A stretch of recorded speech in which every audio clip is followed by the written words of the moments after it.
കൊല്ലം ജില്ലയിലെ മേജർ ചവറ കൊറ്റൻകുളങ്ങര ദേവീക്ഷേത്രത്തിലാണ് ആണിനെ പെൺവേഷം അണിയിച്ച് ഈ ആചാരം കൊണ്ടാടുന്നത്. ഉദ്ദിഷ്ടകാര്യസിദ്ധിക്കായി പുരുഷന്മാർ സ്ത്രീവേഷം കിട്ടുന്ന ലോകപ്രസിദ്ധമായ തിരുവിതാംകൂർ ദേവസ്വം ബോർഡിന്റെ അധികാര പരിധിയിലുള്ളതാണ് ഈ അമ്പലം.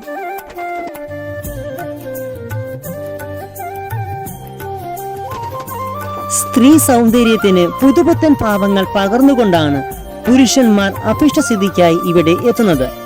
കസബ് സാരിയും കണ്ണെഴുതി പൊട്ടും തൊട്ട് പട്ടുപാവാടയും അണിഞ്ഞ് ശാലീന സുന്ദരിമാർ മുതൽ പുതിയ ഫാഷനിലുള്ള മോഡേൺ സുന്ദരിമാർ വരെ വരുമെങ്കിലും ഈ വർഷം കേരളത്തനിമയുള്ള പുരുഷാംഗനമാരെ മാത്രമേ ചമയവിളക്ക് എടുക്കുവാനായി അനുവദിച്ചിരുന്നുള്ളൂ.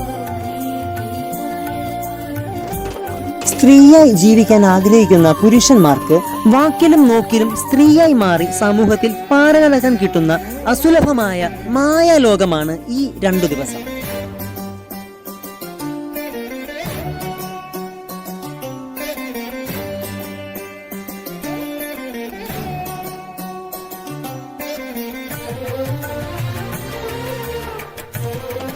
പണ്ട് ഇവിടം അരയാലും പേരാലും ഇലഞ്ഞിയും കാഞ്ഞിരവും തണലൊരുക്കുന്ന ഒരു വനമായിരുന്നു. ഈ വനത്തിന്റെ വടക്കു വശത്ത് ഭൂതക്കുളം എന്നറിയപ്പെട്ടിരുന്ന ഒരു ചിറയുണ്ടായിരുന്നു. ആ ചിറയ്ക്ക് സമീപം നല്ല പോലെ ജലലഭ്യത ഉള്ളതുകൊണ്ട് കാലിമേയ്ക്കാൻ പറ്റിയ സ്ഥലമായിരുന്നു. ഈ ചിറയിലെ വെള്ളം കാലികൾ കുടിക്കുകയും പുല്ല് കഴിക്കുകയും ചെയ്തിരുന്നതിനാൽ കാലികളുടെ ഇഷ്ട സ്പോട്ടായി ഇവിടം മാറി.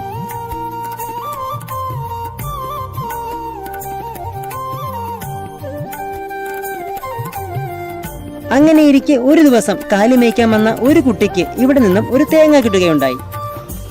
പൊതിച്ച ഈ തേങ്ങ പൊട്ടിച്ച് കഴിക്കാനായി ചിറയുടെ ഒരു ഭാഗത്ത് ഉയർന്നു കിടന്ന കല്ലിൽ ഇടിച്ചു. തേങ്ങ കല്ലിൽ ഇടിച്ചപ്പോൾ അതിൽ നിന്നും രക്തം വരാൻ തുടങ്ങി. ഇത് കണ്ട് പേടിച്ചു പോയ കുട്ടികൾ വീട്ടുകാരെ വിവരം ധരിപ്പിച്ചു. തുടർന്ന് നാട്ടുപ്രമാണിമാരുടെ സാന്നിധ്യത്തിൽ പ്രശ്നം വെച്ചപ്പോൾ ഇവിടെ സ്വാത്വിക ഭാവത്തിലുള്ള വനദുർഗ കുടികൊള്ളുന്നുണ്ടെന്നും നാടിന്റെ ഐശ്വര്യത്തിനായി ഇവിടെ ക്ഷേത്രം നിർമ്മിച്ച് പൂജാതി കർമ്മങ്ങൾ ചെയ്യണമെന്നും തെളിഞ്ഞു. അന്നു മുതൽ നാളികേരം ഇടിച്ചു പിഴിഞ്ഞെടുത്ത കൊറ്റനാണ് ദേവിക്ക് നിവേദ്യമായി നൽകി തുടങ്ങിയത്.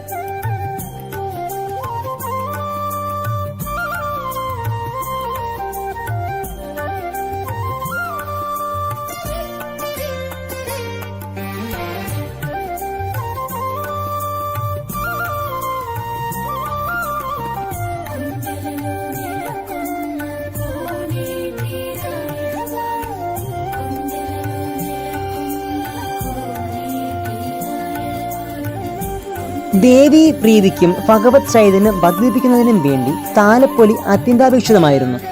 കൊടും കാടായതിനാൽ പെൺകുട്ടികൾ ഇവിടെ എത്താൻ ഭയപ്പെട്ടു. ഇതിനുള്ള പരിഹാരമായാണ് ആൺകുട്ടികൾ സ്ത്രീവേഷം ധരിച്ച് വിളക്കെടുപ്പ് ആരംഭിച്ചത്. മലയാള മാസം മീനത്തിയെ 10ഉം 11ഉമാണ് ചമയവിളക്ക് നടക്കുന്നത്.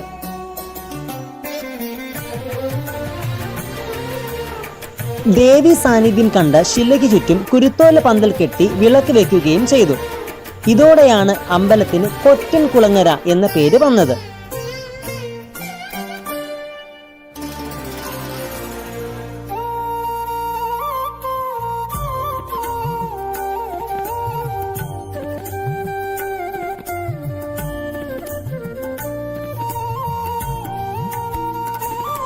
വായുമണ്ഡലം മേൽക്കൂരയായി സങ്കല്പിക്കണമെന്നും മേൽക്കൂര നിർമ്മിക്കരുതെന്നും ദേവപ്രശ്ന വിധിയിൽ തെളിഞ്ഞതിനാൽ അമ്പലത്തിന് മേൽക്കൂരയില്ല.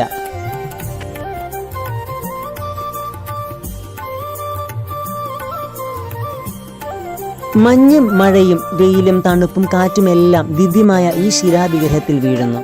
ശക്തി സ്വരൂപിണിയും വാത്സല്യനിധിയുമായ ദേവി ഭക്തയിൽ കാരുണ്യാമൃത വർഷം ചൊരിഞ്ഞ് ഇവിടെ വാണരുളുന്നു.